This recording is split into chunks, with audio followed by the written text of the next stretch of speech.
Hey guys, Roni here, back with another podcast. It's Friday. I didn't forget this week. I'm on the ball, kind of. I got a influx of questions this week because an article that ran on Yahoo brought a whole new wave of people to the blog. And when that happens, I get questions. And so much for being ahead of the game, because now I feel like I'm buried in questions again. So I think I've received something like almost 2,000 questions over the last few years. So it's not that hard to manage, but some do get lost, and I do my best to kind of reply to everybody, but you will have to totally be patient with me. And I'm only one person, and I don't have an assistant or an intern or a staff or anything like that. So it's just me and my aging MacBook that needs to seriously be replaced in the next coming months, I'm thinking. But so anyway, I have a new round of questions. I'm gonna pick one. I'm gonna pluck one from the new batch that came in this week, and then again go back to the archives, because there are people who have been waiting to get their questions asked since July of last year. So that is the trend, or not the trend. What am I trying to say? That is the situation. I don't know. So other news. Let's see. I'm super excited to have, and I've been writing about this stuff all week. I don't know why I feel the need to, like, once I get the camera going, I feel like I'm talking to you, so it's like I want to rehash all these things. But I'm holding my cookbook. I'm so excited. I'll give you a sneak peek. See? Ooh. It's ready. I'm still working out a couple little bit more details to launch it so that people can purchase it if they're interested. I'm trying to figure out all of the like ebook readers and an ebook version, but I have not ironed any of that out. Sorry, that was my phone. I haven't ironed any of that out yet. So just a hard copy is going to be made available. Hard deadline is February 1st. I actually may have it out earlier than that. So I'm excited. For those of you who have been watching or reading or following along with me for like the past 4 or 5 years, this is something I've talked about for quite a while, and I'm super nervous about it. Like, blogging is easy, doing videos is easy. Like, I feel comfortable in this environment. Print, not so much. So much pressure. It's just a lot, I think. Anyway, so that should be out this week, or by February 1st.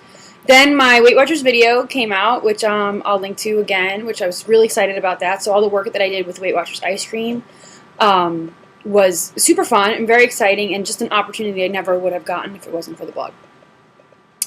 So there was something else. Well, last week I had the Tim Gunn event, but I told you about that. So just craziness happening. And my phone, I'm gonna have to shut it off. Sorry. I'm getting worse. I think no one usually calls me because I'm always on email. All right, no more droids, I promise. Okay, so I'm going to go right to the questions now, since I blabbed and wasted like a good 3 or 4 minutes of the podcast with just personal updates, just because I'm really, really excited. All right, so the first question this week is from Jackie, and Jackie asked this question, like I said, just this past week, and so it is a question that I've answered before and on the blog, but this is the kind of thing that happens when you get new readers, so I am going to answer Jackie's question briefly, and then put lots of links on the bottom for people who are new that could give them more insight into Jackie's question. Excuse the pregnancy breath. Okay. Jackie says, did you do any exercise, or did you lose the weight just by being on Weight Watchers? I actually really love this question. I get it all the time. And I think it's one of those things where a lot of people who are they struggle with their weight or their dieting, or they think they have to do everything at once. And this is why I like this question so much, because I can honestly say that I lost all of the weight just on Weight Watchers. And I don't, now I'm like an avid exerciser, but I wasn't when I started Weight Watchers in June of 2005 at all. And one of the reasons why I kind of selected Weight Watchers and went down that path was because Weight Watchers deals a lot more with the eating side of things, and I felt that I had a lot of issues to work out on the eating side of things, which I did and probably still do. But and I also made a commitment to myself, that I wasn't going to do anything that I wasn't willing to do forever to lose the weight. And here's my mindset. So many times before that, for 15 years, when I yo-yo dieted, I had the New Year's resolution or the I Start Monday attitude or the whatever. I have a visitor coming. It's my cat. Sorry. And I would, set some unrealistic goals. Like I'm going to wake up every day at 5 a.m. and run, and I'm going to only eat vegetables, and I had all these things that I was going to start on Monday. But they were nothing that I wanted to, that's not how I really wanted to live my life. I was just making those goals because I wanted to lose weight. And so what really, my mental attitude and everything changed when I joined Weight Watchers after the birth of Ryan. I said, I'm going to try to lose this weight, but I have to do it on my terms or it's never going to work. I know that from experience. So I didn't join a gym. I didn't set any crazy workout goals, or I just simply said I'm going to have to move more. And that kind of sounds so cliche because that's what a lot of, exercise gurus say or weight loss gurus say, but it's true. I just made a commitment to move more, meaning I would take walks after dinner or shut off the TV and go play with the new baby or go to the mall and shop instead of what I would just literally do things. Go bowling. My husband and I started this big trend of bowling around that time because we were actively engaged in something. And so I guess combined with changing my diet so drastically and watching portions mixed with my slight increase in activity level, that's how I lost the weight. About a year after I hit my goal weight, I think it was a year, I had to check my own archives, that's when I started getting an itch to start working out more. So then I joined the Y, then I signed up for my first 5K, and then I started weightlifting, then I started becoming obsessed with the fitness side of things, but it wasn't until after I lost the weight. And I'm kind of glad that my journey took me down that path, because for me, I don't associate exercise at all with weight loss. I just don't. To me, I associate exercise with feeling good, getting strong, building confidence, even self-image thing. I associate working out now with a really good body image. Because I didn't wrap it up in the weight loss aspect. So I don't recommend that people follow the same path as me. I think I probably would be better off physically if I maybe worked out while I lost the weight, or maybe I wouldn't have had as much loose skin, who knows. But I could just speak from my own experiences. I lost the weight just by changing my diet and simply committing to moving more. And then I joined a gym and got more into the fitness side of stuff. So I meant to answer Jackie's question briefly, but as always, I've babbled on. But I will link to, I have the post I wrote last year when I was going to run the Las Vegas Marathon. I did a summary of my workout history in that post. So I will link to that post, and then if people are curious, they can go back and even read posts that I wrote in 2005 and 2006 where I was yeah, I don't like working out. And it's a stark contrast to, hey, I'm really excited to be signing up for my second marathon, which I never ran because I got pregnant, but still. It's definitely quite a journey. So I will definitely link to those, and I hope for all of my older listeners who've been around for a while weren't bored by my yet again rehash of how I lost the weight. A funny thing is I never get tired of talking about it, because sometimes I think I still don't believe it in a weird way. Okay, second question this week is from Jill. And Jill says, I have begun running in the past year or so. Finished my first 20K in June. I live in a crazy hot, humid area, so I've been trying to do some of my runs in the morning before it gets hot. My problem is I go to work at 7, so I have to run at 5, and it's still dark. Have you ever run in the dark, or do you just wait until later in the evening when it's cooler but light out? Do you ever run in the dark? Does it freak you out? Right now I'm compromising by running on the treadmill, but that pretty much sucks. Thanks, Jill. I agree. Running on the treadmill blows. I can't do it. I really can't. I could do a 5-minute warm-up maybe on the treadmill before I want to blow my brains out.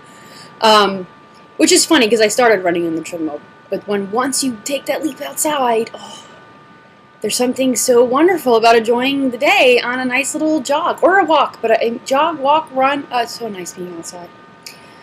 Anyway, Jill, I do run in the dark. I mean, I haven't recently because my running has severely been crimped with the pregnancy. But I do run in the dark, and I was running at 5 a.m. as well, and it is pitch black out. Here's my take on it, and it's funny because when I started talking about on the blog that I was changing my routine up and running in the morning, some people actually emailed me concern saying, be careful, there's crazy people out there, and how do you run at dark, it's so dark, aren't you worried, aren't you scared, aren't you nervous? And honestly, when I sit back and think about it, to me, it feels almost safer to run at 5. It might sound weird, but here's my logic, and I have weird Roni logic, so you have to bear with me. First of all, I used to run in the late afternoon. When I first started running, I would run like 4-ish, 5-ish, like after work, before dinner, but I had a really weird schedule. There's tons of people out. There's people coming home from work. There's other kids out. There's like crazy high school people hanging out at the corner that I have to run past. There's it's like the hustle and bustle of the day. It's really, really busy. And it's hot. Like, as you point out, it's definitely hotter in like midsummer. Then I started not being able to do that anymore. The toddler, the baby was getting older, and I had to make dinner, and we had more sit-down dinners, and just our schedules were changing and morphing as they do. And so I would wait and run after the baby went to bed, which was 8 o'clock.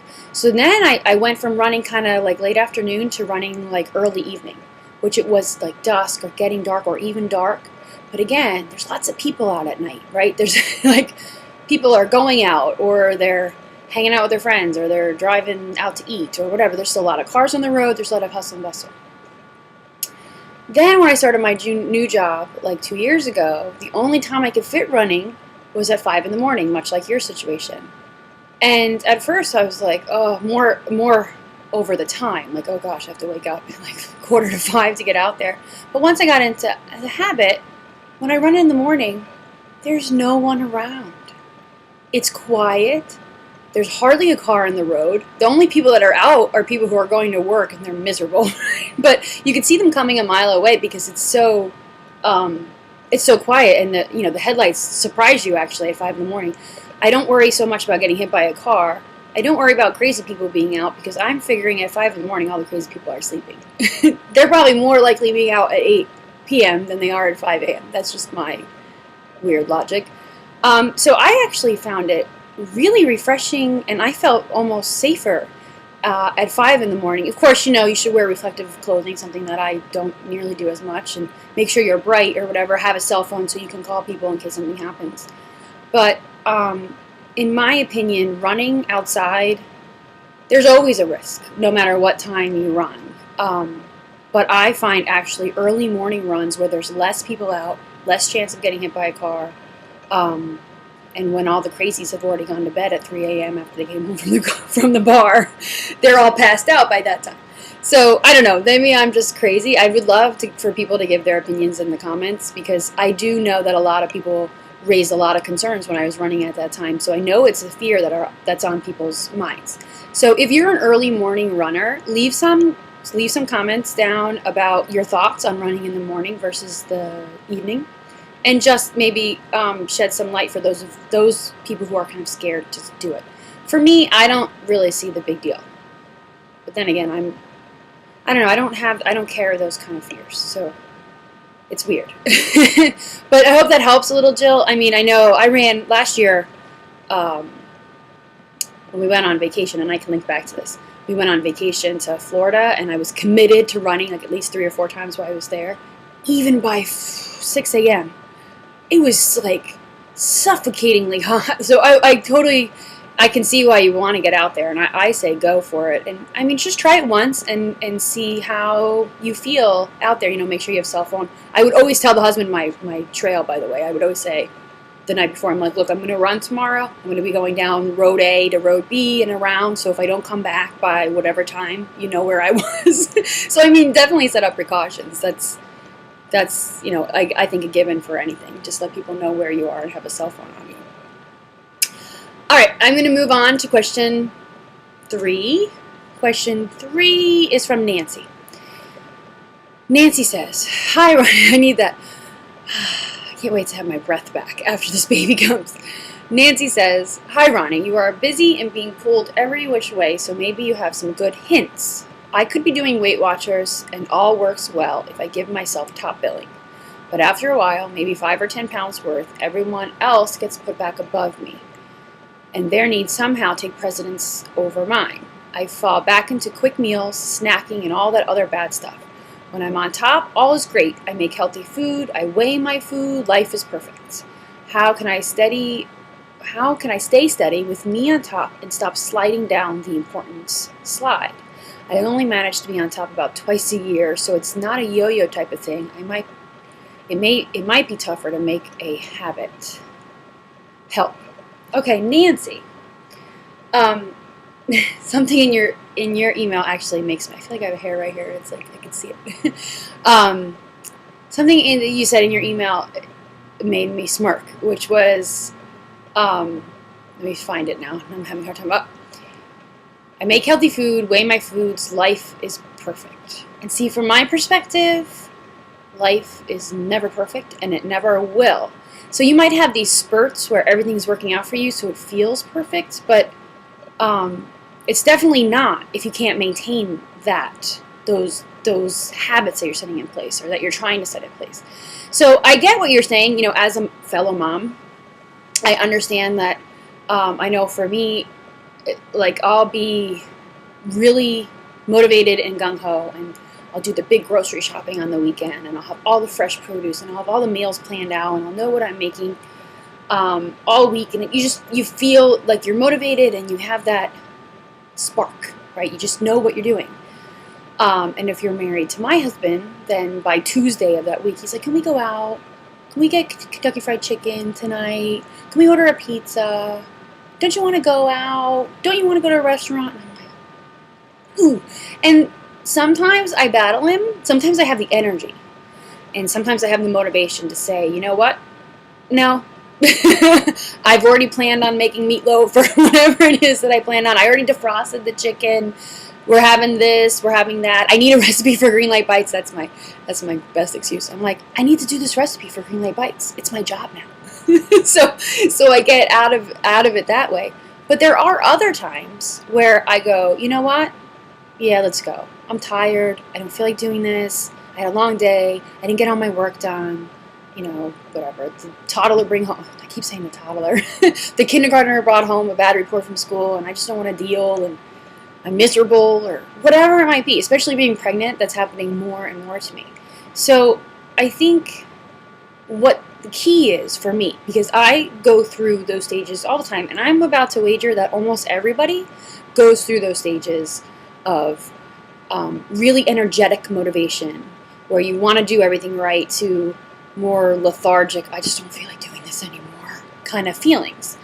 I think the key there is to remember that every little bit counts, and that even though you might give in to the husband, like in my case, if I go, yes, fine, let's go out, I don't go to that restaurant and then devour an entire bread bowl, order the biggest meal on the plate, get an appetizer, I still go, okay, I'm out. So the compromise is I still have to order something that makes me feel good. So it's kind of going back to that. Don't use it as an excuse to throw everything away. There's no all or nothing here. This is a compromise. This is life, and it's not perfect. And there are going to be times where you don't want to cook. So go to the restaurant and make the best choice you can. Give in to the husbands now. They go to KFC and get a grilled chicken sandwich and skip the fries and get some green beans. I mean, it's possible. It's just that I know for me anyway, I used to use those times as a means to go, this is too hard, I'm giving up, throw my hands up in the air and say, forget it, and then go to KFC. I'm picking on KFC because that seems to be on the husband's brain right now. And I would get whatever fried meal, then the wedges, and I'd eat 2 biscuits because he doesn't eat his, so then I'd end up eating his, and you know what? Little guy's not going to finish his, and I'd end up eating his too, so now I'm eating 3 biscuits and my meal and have a lemonade, and I've taken, enough calories for 3 days worth of KFC trips. But truth be told, if you go and you order smart and you have some go-tos and you're prepared, then that next morning, that energy and that motivation might come back because you feel like you're still in control. So, Nancy, I don't know if that's exactly what it is that you're describing, but that's kind of how I'm interpreting your email. So I don't think you need to be on top all the time, to use your words. I mean, I don't know, that's not saying it right, but I don't think you need to be 100% motivated all the time to do everything perfect. I think you just have to have enough motivation to ride the waves so that when you do put other people's needs and desires ahead of yours, that you still remember what your goals are and make the best choices you can within that situation. To keep up what the lifestyle that it is that you want to live. And it's a compromise. You have to give and take. So I don't know if that helps, if that gives you any strategies or insights into the way that I manage the same situation. But just know that you aren't alone, and I think a lot of people have that same cycle of everything feels great and it feels good and I can do this, and then you go up, I'm giving up right now, and I don't feel like battling my husband, I don't feel like battling my kids and all that stuff. I think it's pretty common. Okay, I'm going to move on. A few more questions to get to this week. But I thought that was a really good question. Whether or not I answered Nancy. Okay, next question is 4. I think it's 4. 4. Sorry, there's a little glitch in my video now. My computer seems to be hiccuping now. I'm going to call it a case of hiccups. Alright, so question 4 is from Karen. And Karen says, "Hi Ronnie, I love your blog, and I thought at one time that you and I were very much alike. I reached my weight loss and running goals a little over a year ago. I attribute a lot of my motivation to reading your blog. Fast forward to now, I just gave birth to twins a few weeks ago, and I've had a knee injury for several months that just won't heal. I have surgery on it next month. I'm huge, unable to exercise, too tired from the twins to fix proper food, and people keep bringing me very fattening foods to the house. I'm trying to tell everyone, or tell myself, that this is temporary and that I'll get back to where I was, but it seems almost overwhelming at times how much I need to lose. And the slightest hint from anyone that they recognize how big I am makes me want to hyperventilate. My question is, you have what seems to be the most reasonable self-image and outlook on life. If you were in my shoes, what kind of self-talk would you use to make it through this time and not be overwhelmed by the task ahead? Thank you, Karen, in Tallahassee, Florida." Karen, well, first of all, right, you wrote this in May of last year, so your twins are approaching 1. So congratulations on the twins. And being pregnant now myself, which I wasn't when you wrote this question, I can kind of relate to you now, and I really appreciate that you said that I have what seems to be the most reasonable self-image and outlook on life, because sometimes I think I don't. I still definitely struggle with negative self-talk, and I'll catch a glimpse of myself and go, oh gosh, especially with the pregnancy now. And I struggle with this, like I know people will say things like, oh, but you're pregnant, or oh, you're pregnant. And I'm like, you know what, that doesn't make it better. Like, that doesn't silence the voices in my head. You're all going to think I'm crazy, but I know that a lot of you know what I mean. It's not an excuse, or not an excuse, that sounds bad, but do you know what I mean? It's still something that bugs me, regardless of my current situation. So I know what you mean, and I know that when people point things out, it's like almost like you'd rather avoid it altogether. Actually, I have to tell you a story. It's very relevant, so I'm not going on a tangent. But it goes to what you were saying about how if anyone makes any point in recognizing how big you're getting or how big you are, you want to hyperventilate. The other day, a friend came to the house, and I answered the door, and this person hasn't seen me in a couple weeks or months even. And so, of course, I'm getting bigger. I'm up probably about 30, 35 pounds with the pregnancy. He opens the door and he goes, oh, wow, you're getting bigger. Or no, he said, he used the word fat. You're getting fatter. I mean, more pregnant. And I was like, it threw me off. Like, and you know what? That comment has been like a virus in my brain. I'm going to be totally honest with you. It's like, first of all, I knew he was only joking, but it was still insulting. And I didn't want to, I don't know, it's really weird. And I know it's more of my own body image. Like, if that was somebody else, they might have let it roll right off their backs. But for me, it was something that kind of made me go, oh my gosh, it really is happening. I am becoming like huge and big, and I just don't want, and it, because I'm carrying a lot of emotional baggage. But anyway, that's not, hopefully he doesn't watch my podcast, because now I'm going to get myself in trouble. But you're asking, Karen, how I would deal with it, and I feel like I'm kind of dealing with it. Maybe I'm not in your same exact situation, but I can totally relate to your question a little bit more in the situation that I'm in now.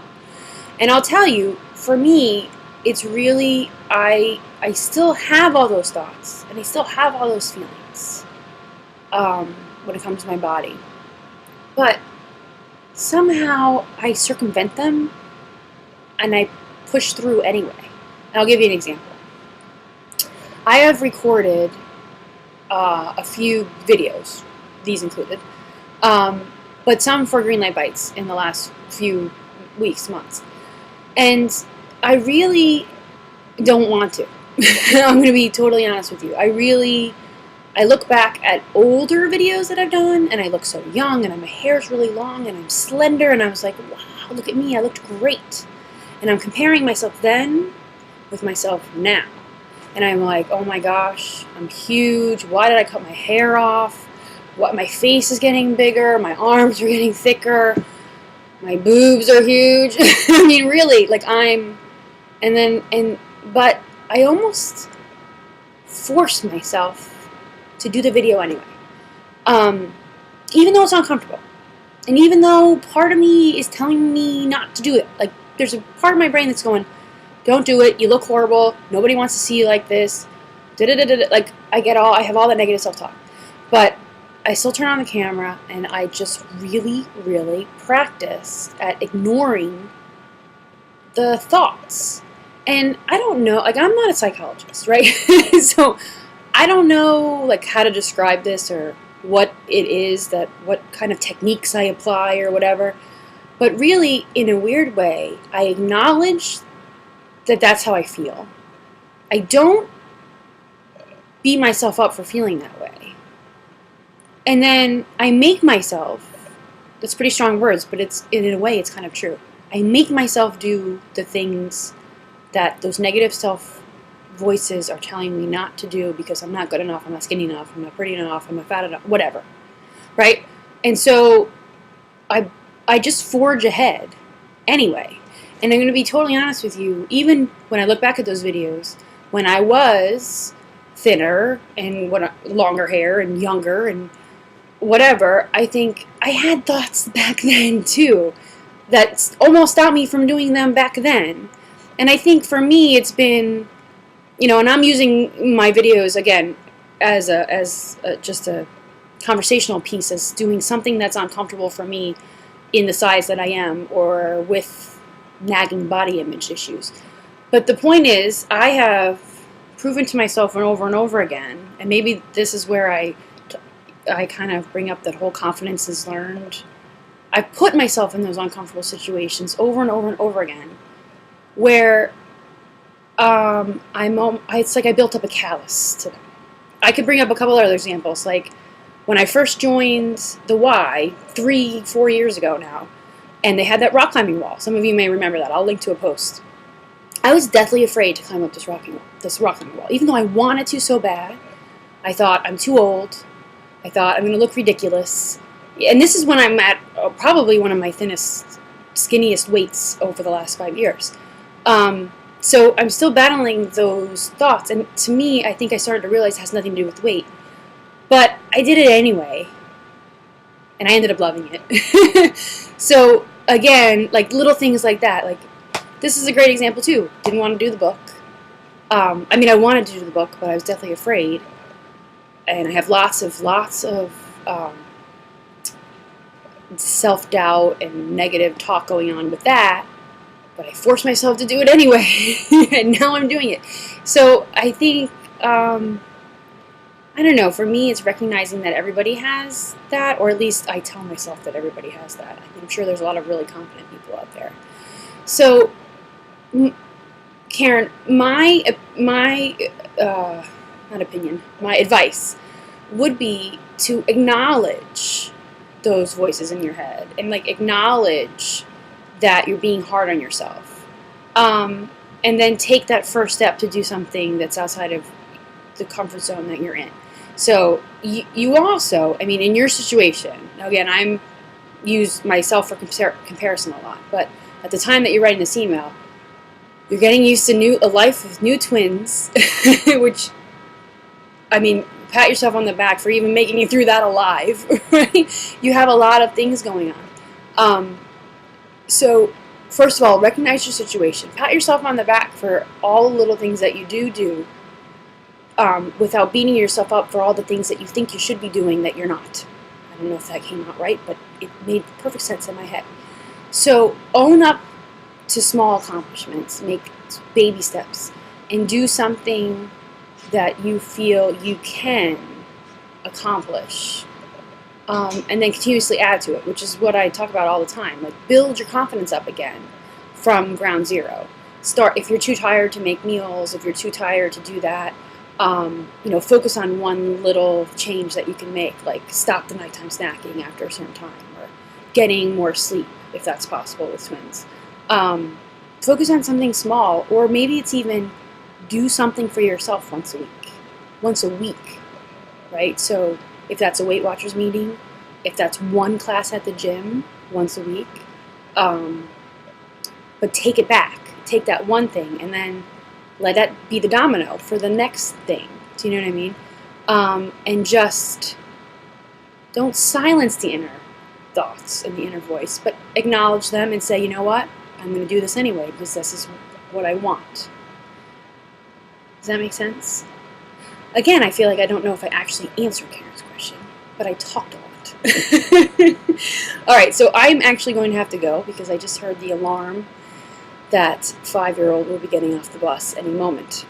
We have an alarm that goes off, so we were reminded. So I have to get him. But I only got to 4 questions today because I had that technical glitch and I'm running out of time, so I apologize. I will do 5 next week, I promise. But thanks for listening, watching, and I will see you next week with another podcast. Have a great weekend, guys. Bye.